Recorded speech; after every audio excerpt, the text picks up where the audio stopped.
Marketing got people into galleries. However, what I didn't get right is people didn't buy anything. Incidence of idea creation improves by 60% just by having a 20-minute walk. I'm not sure that I'm terribly qualified to answer that. I think we'll continue, unfortunately, to fall into traps. I think we've already fallen into one big one, which is technology makes your life easier. I think there are some technological advances that make your life and make your business easier. But I think a lot of them they're just kind of fooling with us. I think there will be a move away from some of this stuff. Mm-hmm. At least I hope so. In the same way that, I'm not the first person to pick up a film camera the last few years. Kodak have just started making film again quite recently. So there's something going on there. This whole slow movement, which again is certainly not new, but I think is getting more and more traction. Technological development and change will continue. What I hope is, as a human race, that we will push back a bit more and just be a bit more decisive and responsive about what we do and what we don't do. And just have the courage as individuals to say, well, yeah, okay, maybe that thing looks like it's going to make stuff faster for me, but is it actually what I want? Is it actually going to improve my life at all? I'm not sure that it is. I just think we should question things more. You look up in the book that I was reading about, In Praise of Working with Your Hands, it was very interesting. They talk about, if you open up the bonnet of a lot of modern cars now, you're basically confronted with effectively another bonnet, because the manufacturers make it so that when you open it, you can't see anything or do anything. There's another big piece of shiny black plastic there. Some of the latest model Mercedes, you can't even check your oil. You don't check your oil. You wait till a warning light comes up on the screen. All these things are taking us a step away from things. I don't think that's necessarily good. And I see that continuing within tech. It's taking us a step away. When we order our food from Uber Eats, the chances are some possible, maybe it's a backpacker who's traveling here, someone else's child is cycling up the road with your burger and chips or your ice cream. And probably the most interesting thing that's going on in that interaction is that person. But we don't talk to that person. We just sort of take the stuff and go back to our couch and our doonas. The interaction is disappearing. To my mind, that's not technology. That's not really helpful. Imagine if there were in your, this beautiful block that you live in, imagine if there were downstairs a big communal kitchen where once a week residents from all over this lovely block that you live in met and had dinner and created food from their backgrounds and their cultures. How gorgeous would that be? But you don't see that. In fact, what happens in a lot of modern blocks now is you don't even ever get to see your neighbours. You go out of your apartment, you get in the lift, you get into your air-conditioned car and you drive to your air-conditioned office, and communing is kind of disappearing. Yeah, I wish tech would wind back a bit. Okay. It won't happen. Yeah, it doesn't feel like that would be the case in the next few years. No, but it's up to us as people, as individuals, to be able to make judgments. That's the important thing, is to say, yeah, okay, that's good, but I don't need that. I know I could change my house and I could turn all my lights off and on with my phone. Do you know what? I can still do that. I'm that kind of a guy. I can still turn a switch on. I don't mind that. I don't need everything, And I think we need to become more discerning. Game designers are very aware of the ludic loop. The ludic loop is basically a phrase that, my understanding of it anyway, is a phrase that describes a way that the game design is done in such a way as to keep you playing. So you'll play a little bit and it'll go, yay, you're awesome, win a flower or win something. So it's these little things that keep us in the game. Little tiny, there's nothing real. You win, but you don't win anything. You don't get any money in your pocket. You just get some little icon or something. These are ludic loops.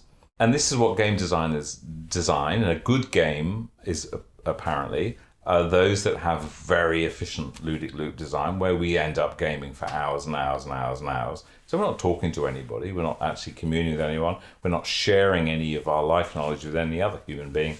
We're just playing a game, and some kind of inane game. Game designers who create successful games are lauded as being fantastic entrepreneurs. How genius, they created a game that's so popular. But if you imagine that it's the same ludic loop that's using gambling that's destroying families and communities, we don't laud them, thank goodness. We say this is not good, but it's the same. It's the same thing. So when we're playing a game endlessly on our phones, we're not gambling, but we're being hooked in. We're being taken for a ride by clever people. But is that good? Should we say you're a good entrepreneur? You built a game that millions of people are wasting their lives playing? Is that good? I don't think that's so good. Do you observe misuse of marketing through social media? I see kind of lazy marketing in social media. I guess that my feeling of this, and I know I'm going to just come across as some cranky old guy, and that so be it. Again, it's kind of just because it's there doesn't mean we should be using it. I mean, that's my kind of overarching thought. I mean, in terms of social media, currently I only use LinkedIn, and I don't use that terribly much, to be honest. But I do use it, and along with other social media, it's starting to irritate me slightly. And of course, all social media, they add functionality. And the latest sort of functionality that I observe on LinkedIn, it's not that recent, is now we can put videos on LinkedIn. So what happens? Everybody puts videos on LinkedIn. We all know is that videos need to be short. If they're going to be engaged and watched, they need to be short. So now everybody puts short videos on LinkedIn. And then somebody realized you put short videos on LinkedIn if you put because not everybody, or I think LinkedIn by default kind of has the audio turned off. So I'll put a short video on LinkedIn and I'll have subtitles on it. So everybody makes short videos and put them on LinkedIn and have subtitles on them. So and everybody's doing it. And it bugs the crap out of me, frankly. I don't necessarily want to see 100 people kind of walking down the street, obviously holding a camera in front of them, saying something that in most cases, frankly, is pretty inane. How is that helping a business? I just don't see that. I do not see that. Now, if you're making a 20-second video, anybody can sound like a genius in 20 seconds. I could probably, maybe not, but I might be able to go back through this video and I might be able to edit out a 20-second slot of me, and I might be able to think, I sound really clever there, and I might use that on my links. It's bullshit. It's like, it's just, I see it being overused. I think if you've got something to say, really make sure that you say it from your heart and with sincerity and make it meaningful. If it's not any of those things, then please move on and do something else. Just because your social media marketing person has said you need to be all over LinkedIn, you need to do videos, doesn't mean you should. And if you're not terribly natural and engaging on video, then please don't do it. It's the same with podcasts. I think podcasts are wonderful, and there's many, many wonderful podcasts out there. And there are many diabolical podcasts out there because the ease of entry is so low. Plug in your USB mic, bosh, you're making podcasts. But, really, does it serve you? Is it helping anybody? If it isn't, then, stop doing the podcast and go out and clean somebody's car. Do something really useful. Clean somebody's windscreen for them. Carry somebody's shopping up the stairs. Spend your time doing that. Don't give us your silly videos. Yes, I'd also like to speak about your book. So you wrote a book. It's called The 1 Minute Commute. Can we have a look at it? Yeah. So The 1 Minute Commute, what is it about? Well, oh, that one. Yeah. Yes. Okay. What is it about? Yes. Well, as the name suggests, it's everything I know about how to start, grow, build, and enjoy a very small business, and probably one you run from your home. So the 1 Minute Commute suggests that the commute is from your bedroom to your front room. I can't say that the title is my genius work at all. My publisher came up with that, Pam Milligan. I had a silly name, and they said, why don't we call it the 1 Minute Commute? So I think it's a very nice name. And it kind of plays on the old classics from the 80s, I think, with the 1 Minute Manager and various other things. So it's basically, everything I kind of have learned to know. There's lots and lots, I don't know how many, quite a few hundred, I think, case histories of people, what they've done to grow their little businesses, their marketing, their positioning, their work-life balance tools, their everything. It's a manual on how to run a little business. This is one obviously that's brand new. My favorite copies of my book are ones that are all curled up at the edges, where maybe somebody's ripped pages out and stuck post-it notes in. And when I see a copy like that, which happily I do now and again, then my heart fills with joy. They're happily in libraries. I love, I remember talking to another writer a while ago, and he said to me, I said, "Oh, we don't like libraries, do we? Because they don't pay you enough." It's like, bugger off. I love libraries.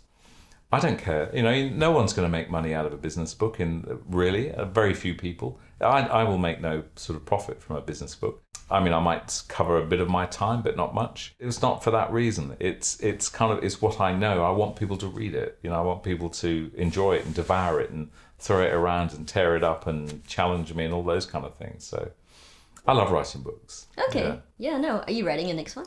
I am. Yeah. So the next one I'm writing is going to be on this theme of my podcast is called Rekindle, and it's the idea that we need to occasionally re-engage and kind of rejuvenate our feelings about our business. And so that's where my real focus is at the moment, helping people in that space. So I'm interviewing people on Rekindle that have been running a business for a while, and I talk with them and I find out, how do you stay fresh? How did you, why did you go from here to here? And there's kind of some of the questions you've been asking me, and working out what it takes to stay really, really engaged with your business.